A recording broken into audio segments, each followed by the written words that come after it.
System এমনভাবে তারা update করেছে যে একটা জায়গায় সামরিক অভিযানের প্রয়োজন নাই তাদের এখন।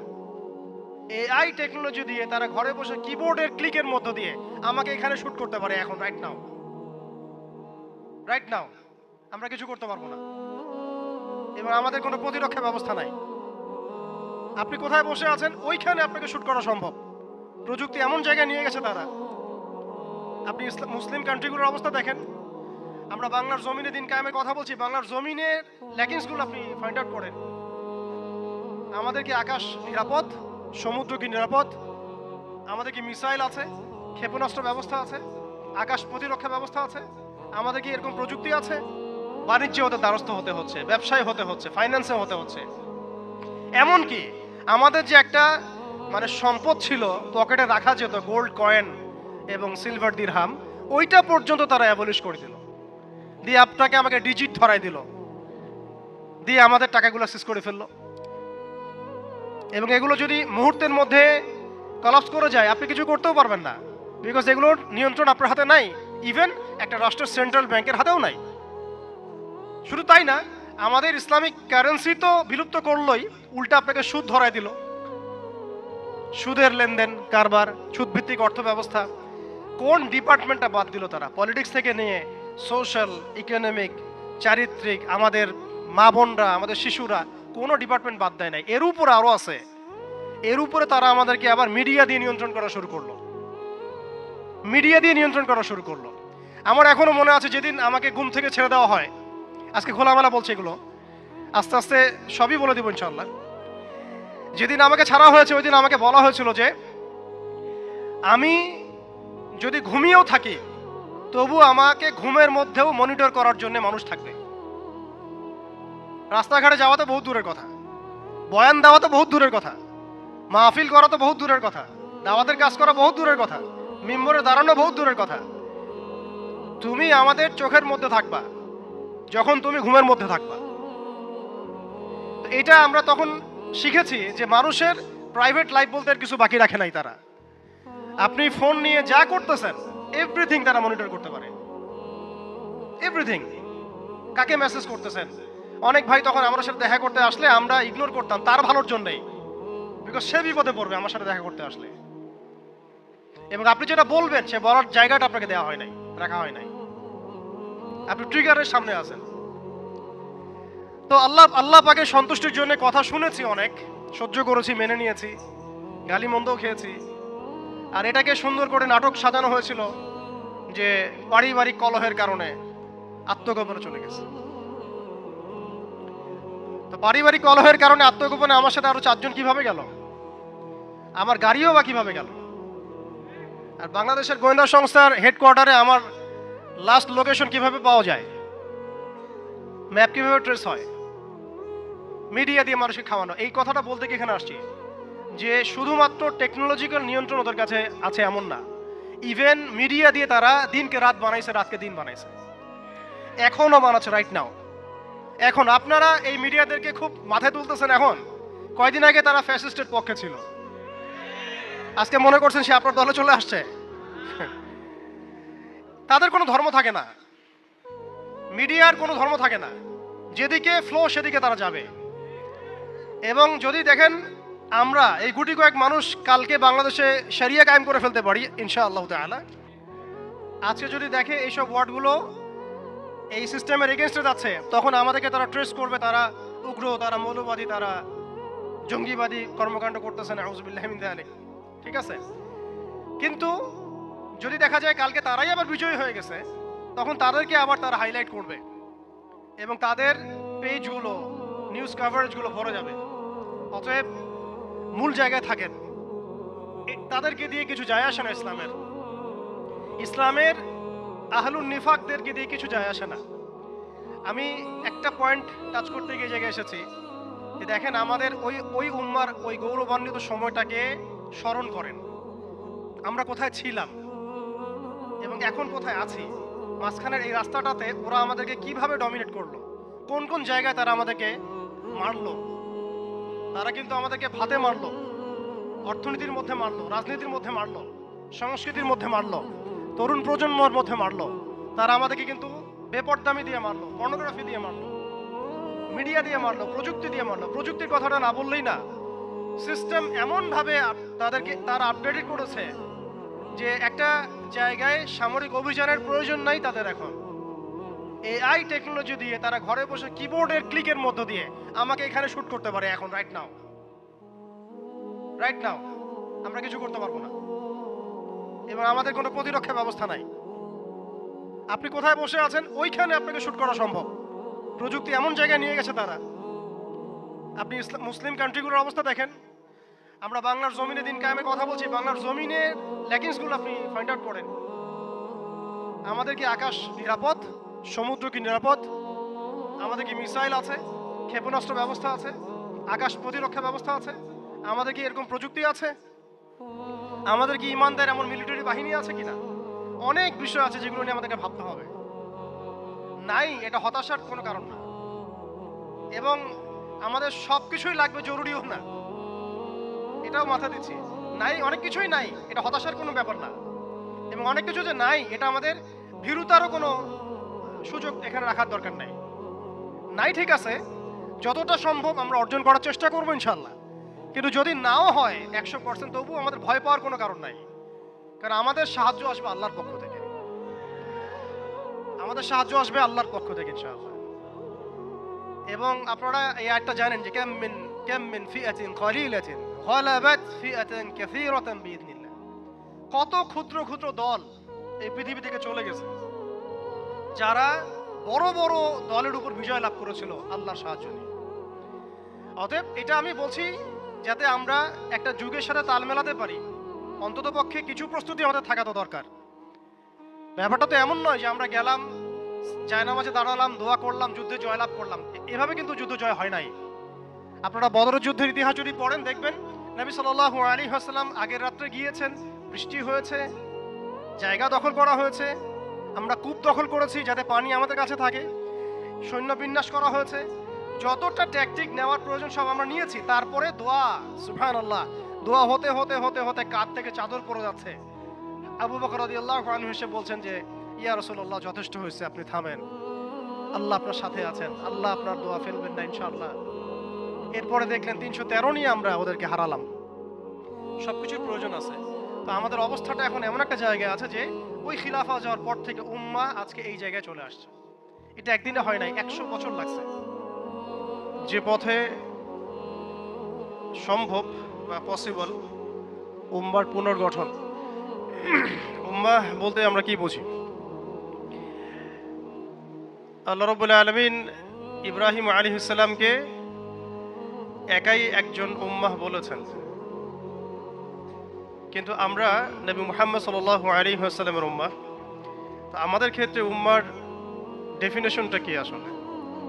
আমাদের ক্ষেত্রে কি উম্মাহ বলতে একজন ব্যক্তিকে বোঝায় না একটা জাতিকে বোঝায়?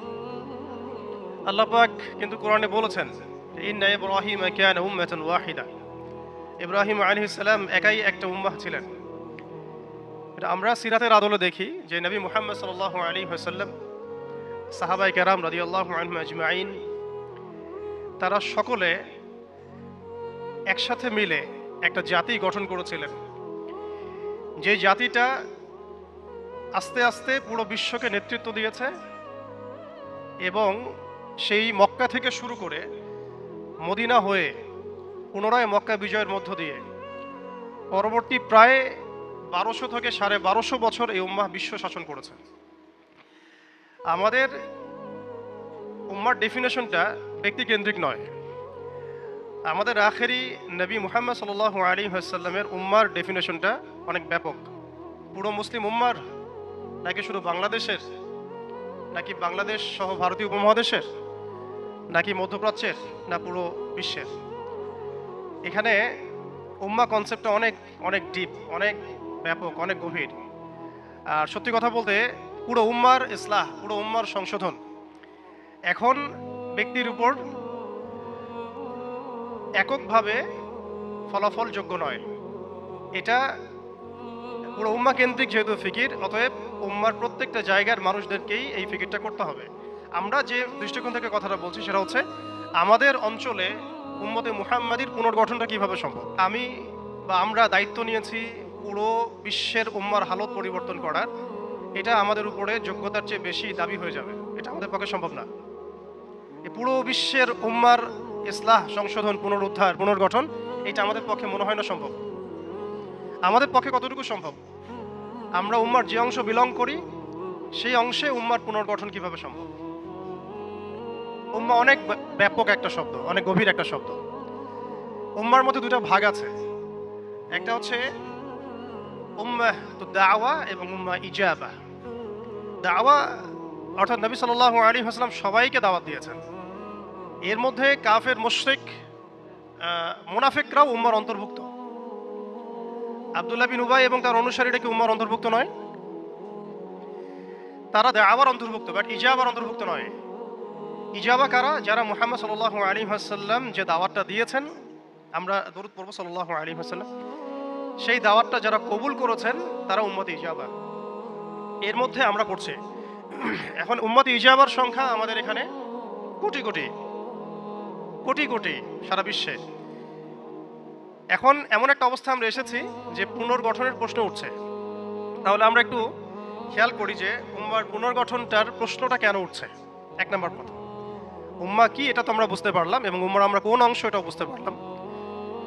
পরিপূর্ণ উম্মার ইসলাহ সংশোধন আমাদের এককভাবে একার পক্ষে সম্ভব না, এটাও বুঝলাম। তবে আমাদের আঞ্চলিকভাবে উম্মার যে অংশ, আমরা এই অংশটুকুর ইসলাহ সংশোধন, পুনর্গঠন, পুনরুজ্জীবন, এগুলো আমাদের দ্বারা সম্ভব। অ্যান্ড পরের প্রশ্ন হচ্ছে যে দ্বিতীয় শব্দটা, যে পুনর্গঠন, উম্মাকে পুনরুজ্জীবিত করা, উম্মার হারানো গৌরব ফিরিয়ে আনা, এই প্রসঙ্গটা আসছে কেন? এই প্রসঙ্গটা কেন আসছে? তার মানে আমরা নিজেরাই সংজ্ঞায়িত করে ফেলেছি যে উম্মার অবস্থা আগের মতো ভালো নাই। এটা আমরা স্বীকার করেছি এবং এটা আমরা সবাই বুঝতেও পারছি। এই কারণে আলোচনাগুলো আসছে, আলোচনাগুলো আসার প্রেক্ষাপট তৈরি হচ্ছে, বা আমরা টপিকগুলো নির্ধারণ করছি যে উম্মার পুনর্গঠন প্রয়োজন, পুনরুজ্জীবন প্রয়োজন, পুনর্জাগরণ প্রয়োজন। তার মানে আমরা আগের হালতে নাই। আমরা আগের হালতে নাই, এটা মাথায় আসলে আবার এটাও মাথায় আসতে হবে, আগে আমরা কোন হালতে ছিলাম। আমরা আগে কোন হালতে ছিলাম? একজন ব্যক্তি রমাদান মাসে লাইলাতুল কদরে হেরা গুহায় আল্লাহ রাব্বুল আলামিনকে ডাকছেন, আল্লাহ রাব্বুল আলামিন তাকে আল কোরআনের মতো কিতাব প্রদান করছেন এবং তাকে সর্বশেষ এবং চূড়ান্ত নবী হিসেবে আল্লাহ পাক মনোনীত করছেন। কেন সেই ব্যক্তি হেরা গুহায় আল্লাহ রাব্বুল আলামিনকে এভাবে ডাকছেন? কারণ তিনি যে সমাজে বসবাস করেন সেই সমাজটাকে আইয়ামে জাহিলিয়াত বলা হতো।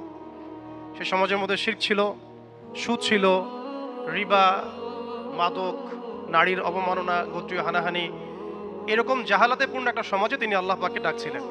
সে একজন ব্যক্তি থেকে আস্তে আস্তে দাওয়াত শুরু হলো এবং তিনি প্রথমে ম্যান টু ম্যান দাওয়াত দিতে লাগলেন। আবু বকর, উসমান, উমর, আলী রাদিয়াল্লাহু আনহুম আজমাইন, তাদের মধ্যে সাহাবী তৈরি হতে লাগলো। এক পর্যায়ে মক্কায় 13 বছর দাওয়াতের মধ্যে আমরা সবরের পরিচয় দিলাম, ধৈর্যের পরিচয় দিলাম, দাওয়াত অব্যাহত থাকলো, আমরা নির্যাতন নিপীড়ন সহ্য করলাম। এক পর্যায়ে আমরা হিজরত করলাম, প্রথমে আবিসিনিয়ায়, কখনো তায়েফে, এক পর্যায়ে মদিনায় গিয়ে ইসলামী রাষ্ট্র কায়েম হলো। আমরা জিহাদ এবং দাওয়াতের মধ্য দিয়ে আস্তে আস্তে মদিনাকে বেস করে বদর, উহুদ, খন্দক, মৌতা, তাবুক, এইসব সিঁড়ি পেরিয়ে মক্কা বিজয় পর্যন্ত আসলাম। মক্কা বিজয় পর্যন্ত আসার পরে আমরা দেখলাম যে আইয়ামে জাহিলিয়াতের কোনো জাহালাত মক্কার মধ্যে নাই। যেই মক্কা আমরা ছেড়ে গিয়েছিলাম, 23 বছরের ব্যবধানে আমরা দেখলাম সেই মক্কা আইয়ামে জাহিলিয়াত মুক্ত হলো। শুধু তাই নয়, সেখানে কোনো শিরক থাকলো না, কোনো রিবা থাকলো না, কোনো মাদক থাকলো না, কোনো নারীর অবমাননা থাকলো না, গোত্রীয় হানাহানি থাকলো না। যেখানে আমরা ছিলাম মুস্তাদআফিন, দুর্বল, আমরা ছিলাম মক্কা থেকে বিতাড়িত, আমরা ছিলাম সংখ্যালঘু, সেখান থেকে আলহামদুলিল্লাহ মাত্র 23 বছরের ব্যবধানে আমরা পুরো জাজিরাতুল আরবকে শাসন করলাম। এবং সেই বেইজের উপর দাঁড়িয়ে আবু বকর, ওমর, ওসমান, আলী রাদিয়াল্লাহু আনহুম আজমাইন, তারা আরও প্রায় 30 বছর ইসলামী খেলাফা বাস্তবায়ন করলেন। এমনকি তাদের বেইজের উপর দাঁড়িয়ে উমাইয়ারা শাসন করলো প্রায় 90 থেকে 95 বছর, আব্বাসীয়রা প্রায় 500 বছরের মতো। এরপরে আসলো তুর্কিরা, মাঝখানে ফাতেমিরা, আপনারা জানেন মামলুকরাও শাসন করেছে, সেলজুকরাও করেছে, অটোম্যানরাও করেছে। তো আমরা বুঝতে পারছি যে উম্মাহ এই হালতে ছিল না, এখন যে হালতে আছে।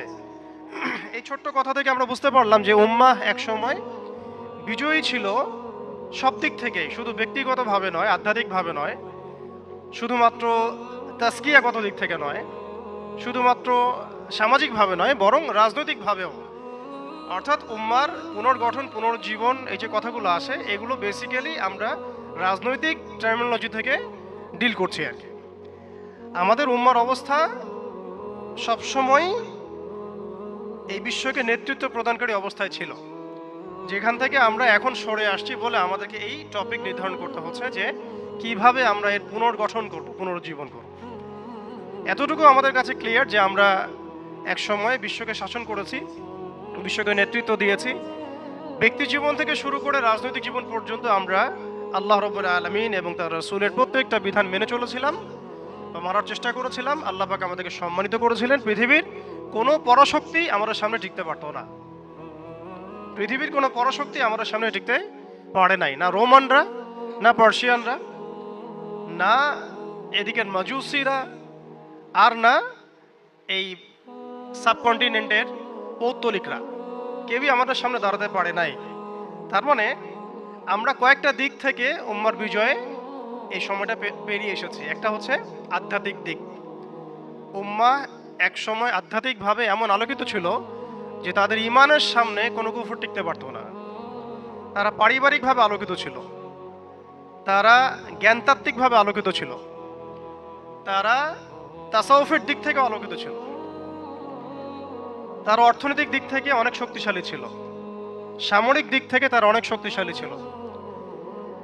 জামায়াবদ্ধভাবে আমরা থাকতাম, কোনো বিভক্তি ছিল না। আমাদের মধ্যে আসসামু ওয়া তাআ ছিল, আমাদের মধ্যে আমির, মামুর, বায়াত এবং ইতাআত ছিল। আমাদের মধ্যে রাষ্ট্র ব্যবস্থা ছিল, খিলাফা স্টেট ছিল, শরিয়া আইন ছিল এবং শরিয়া বা ইমারা রাষ্ট্র ব্যবস্থা ছিল। এবং আস্তে আস্তে আমরা এই বেইজের উপর দাঁড়িয়ে বাইতুল মুকাদ্দাস পর্যন্ত জয় করেছিলাম। শুধু তাই নয়, আমরা বলতে পারি যে সিন্ধু, এদিকে সিন্ধু, ওইদিকের আফ্রিকা, আফ্রিকা থেকে সিন্ধু পর্যন্ত, ওইদিকের পশ্চিমা সভ্যতা থেকে চায়না পর্যন্ত বলা যায় পৃথিবীর 4 ভাগের 3 ভাগ আমাদের দখলে ছিল। এই ছিল উম্মার অবস্থা। আমি বলেছিলাম টপিকটা অনেক গভীর, অনেক সময় সাপেক্ষ। আমি খুব অল্প কথায় বলার চেষ্টা করছি যে উম্মার পুনর্জাগরণ কথাটা বলতে আমরা শুধু আধ্যাত্মিক পুনর্জাগরণ বুঝি না। আধ্যাত্মিক পুনর্জাগরণ আমাদের অনেকের অনেক ভালো অবস্থা এখনো আছে, আলহামদুলিল্লাহ। আমাদের প্রচুর মসজিদ আছে, প্রচুর মাদ্রাসা আছে, প্রচুর তুল্লাব আছেন, প্রচুর ওলামায়ে কেরাম আছেন। আমাদের বুদ্ধিজীবীর অভাব নাই, সামরিক বাহিনীর অভাব নাই, কিন্তু আমাদের ইসলামিক স্টেটেরও অভাব নাই। নামকা বাস্তে যদিও অনেক কিছুই, জনসংখ্যাও প্রচুর, সম্পদও প্রচুর, খনিজ সম্পদও প্রচুর। আমাদের মা বোনদের, পর্দানসীন মা বোনদের অভাব নাই।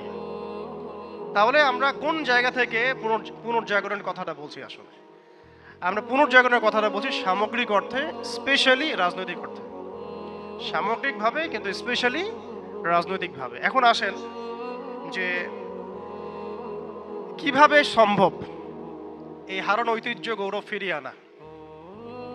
এটাই মূল কথা। আসলে আমাদের মানে অনেক আলোচনা, কিন্তু মূল কথা কিন্তু অল্প হবে। মানে আসলে কিভাবে পসিবল সেই জায়গা থেকে ফিরিয়ে আসে। এখন আচ্ছা, এখন এতক্ষণ তো বললাম আমরা কোথায় ছিলাম, এখন ওই জায়গা থেকে আমরা কোথায় আসছি এটা একটু বলি, তারপরে বুঝবো ইনশাআল্লাহ ওই জায়গা থেকে আমরা কোথায় আসছি আসলে। এখন আমি একটু আগে বললাম যে আমাদের প্রচুর মসজিদ আছে, মাদ্রাসা আছে, সব কিছু আছে, এটা সত্য। ইসলামের স্বর্ণযুগে যতগুলো ইউনিভার্সিটি ছিল না, আমাদের ঢাকা শহরে, গাজীপুরে তার চেয়ে বেশি ইউনিভার্সিটি আছে। ইসলামের স্বর্ণযুগে আমাদের জনসংখ্যা যত ছিল না, আমাদের এখন জনসংখ্যা তার চেয়ে অনেক বেশি। আমাদের মিডিয়া, প্রযুক্তি, আমাদের অস্ত্রশস্ত্র, আমাদের রাষ্ট্র, সব কিছু অনেক বেশি। কিন্তু কোন জায়গা থেকে পিছিয়ে আসি, আমরা কোন জায়গায় আছি, এটা ডিল করতে হবে। এবং ডিলিংসটা এক্সটার্নাল অবজারভেশন দিয়ে করলে হবে না, ইন্টারনাল অবজারভেশন দিয়ে করতে হবে। খিদির আলাইহিস সালামের মতো বাহ্যিকভাবে অনেক কিছু মনে হবে, অনেক ইসলামিক দল আছে, অনেক মুসলিমদের সংখ্যা অনেক, একটু আগে বললাম মসজিদ, মাদ্রাসা সব কিছু অনেক বেশি, সবই ঠিক আছে। কিন্তু ইন্টারনালি আমাদের কিছু বিষয় দেখতে হবে। ইন্টারনালি কি নাই আমাদের মধ্যে? এক নাম্বার, ইন্টারনালি সেই রাজনৈতিক বৈশ্বিক ক্ষমতা আমাদের হাতে নাই, প্রথম কথা। এবং এটা আমাদের জন্য লজ্জার।